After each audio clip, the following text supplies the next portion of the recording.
चश्मे को कूटा गया जिसके वजह से आंखों से खून निकल गया। She was raped and murdered in her own hospital. जब सेफ्टी नहीं है तो हम पेशेंट्स कैसे ट्रीट करें?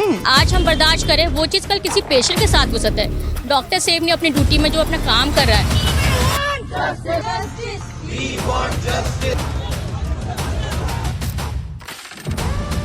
सेमिनार हॉल में विक्टिम के साथ वो हुआ जिसे देखने के बाद विक्टिम के माता पिता का होश उड़ गया था, क्योंकि विक्टिम के पेरेंट्स को बोला गया था कि विक्टिम ने सुसाइड किया है, लेकिन यहाँ पे मामला कुछ और लग रहा था, क्योंकि विक्टिम के पैर को बीच से फाड़ दिया गया था और उसके आंख पर इतनी तेजी से वार किया गया था कि उसका चश्मा टूटकर उसके आंख में धंस गया था। एंड विक्टिम के गले की हड्डी टूटी हुई थी और बॉडी पर कई प्रकार के कट के निशान थे। एंड ऑटोप्सी रिपोर्ट में क्लियरली मेंशन है कि विक्टिम की इंटरनल पार्ट से 151 ग्राम तक सीमन मिला था, जिसकी वजह से पूरे इंडिया में हड़कंप मचा हुआ है।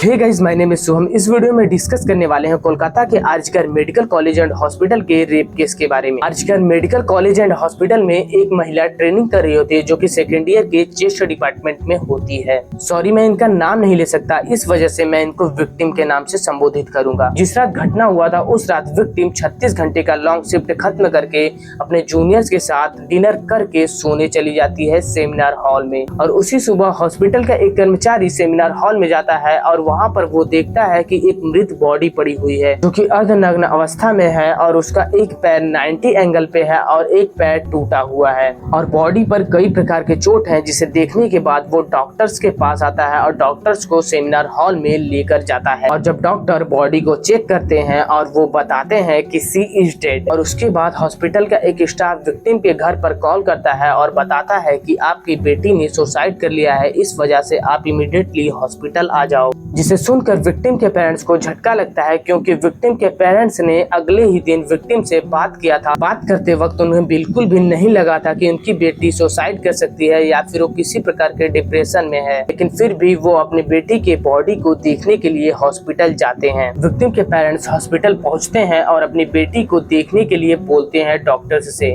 लेकिन डॉक्टर्स कोई न कोई रीजन बताकर विक्टिम के बॉडी को दिखाने से साफ मना कर देते हैं। और ऐसे ही करते करते करीब 3 घंटे का समय निकल जाता है और विक्टिम के पेरेंट्स को डाउट होने लगता है, और उन्हें डाउट तो पहले से ही था, इस बार यकीन हो जाता है कि कुछ ना कुछ तो गड़बड़ जरूर है। विक्टिम की बॉडी को पेरेंट्स देखने के बाद शॉक्ड हो जाते हैं, क्योंकि बिल्कुल भी नहीं लग रहा था कि विक्टिम ने सुसाइड किया है, क्योंकि विक्टिम का गला पूरी तरीके से लाल था और उसके गले की हड्डी टूटी हुई थी और उसका एक पैर भी टूटा हुआ था एंड आंख बुरी तरीके से सूज चुका था और बॉडी पर कई प्रकार के कट्स के निशान थे, जिसे देखने के बाद कहीं से भी नहीं लग रहा था कि विक्टिम ने सुसाइड किया है। विक्टिम के पेरेंट डॉक्टर्स को काफी ज्यादा फोर्स करते हैं, जिसकी वजह से डॉक्टर्स को विक्टिम की बॉडी दिखाना पड़ता है एंड ये न्यूज काफी तेजी से वायरल होने लगता है, जिसकी वजह से पुलिस अपने हरकत में आती है और हॉस्पिटल पहुंचकर वहां का सीसीटीवी कैमरा चेक करती है। सेमिनार हॉल को चेक करने पर वहां पर एक ब्लूटूथ मिलता है, जिसे देखने के बाद हॉस्पिटल का एक स्टाफ बताता है कि उस ब्लूटूथ को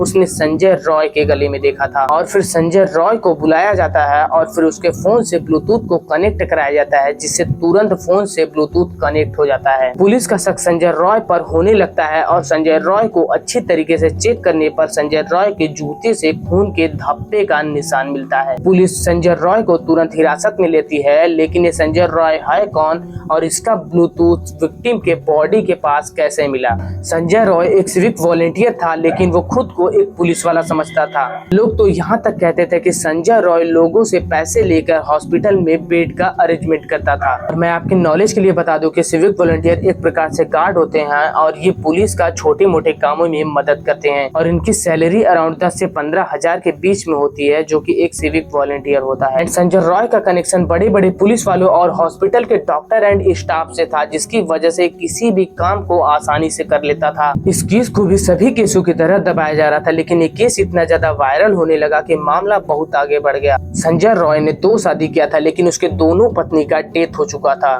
पहली पत्नी के बारे में ज्यादा इंफॉर्मेशन नहीं है, लेकिन दूसरी पत्नी की मां ने बताया कि संजय रॉय एक बहुत घटिया किस्म का इंसान था। वो अपनी पत्नी को शराब पीकर बेवजह मारा करता था और उन्होंने ये भी बताया कि संजय रॉय की वजह से ही उनके दोनों पत्नी का डेथ हुआ है। फिलहाल संजय रॉय अभी जेल में है। आगे जो भी न्यूज आएगा मैं आपको जरूर इन्फॉर्म करूंगा। इस वीडियो को ज्यादा से ज्यादा शेयर करिएगा, जिससे ज्यादा से ज्यादा लोग जागरूक हो सके एंड वीडियो को लाइक करके चैनल को सब्सक्राइब कर लीजिए ऐसे ही रियल स्टोरीज के लिए।